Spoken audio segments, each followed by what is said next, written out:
Who came to be known as the Shirt-Mask Bandit is back. Police say the armed serial robber who hit the region last summer is at it again. Today's armed robbery is number 16. Local 12's Jeff Hirsch joins us now live in Fort Mitchell with what's known about the suspect and what's behind his unusual nickname. Jeff.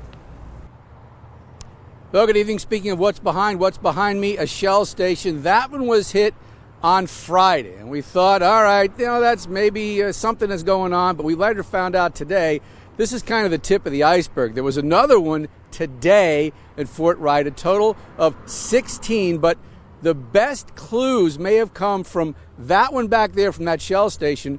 Very high quality surveillance audio and video.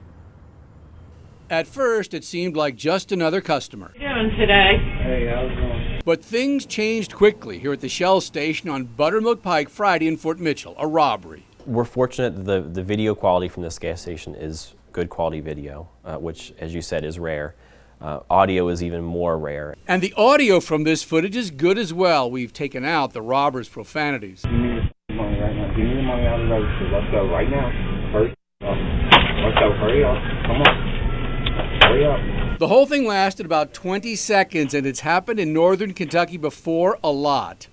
The Erlanger Police Department is actually coordinating the multi-agency investigation. And when you walk into a room here in Erlanger, check this out. These are surveillance photos from 15 robberies. 7 last year, 8 this year, and now they believe it is the same guy that's done them all. 2 hours after we left Erlanger, the suspect struck again, number 16, this one at the Petco Products store in Fort Wright. After last year's robberies, police gave him a nickname. We call him the Shirt-Mask Bandit. He started his robberies in 2015 by draping a t-shirt over his shoulder and then using that t-shirt as a mask to cover his face, and it became his signature thing. But then, the bandit was gone. Police figure he either moved, was in jail somewhere else, or had overdosed on drugs. But now, since he started again, we can take the overdose and diet off the table. Last summer, the bandit hit 7 places in 8 days before disappearing.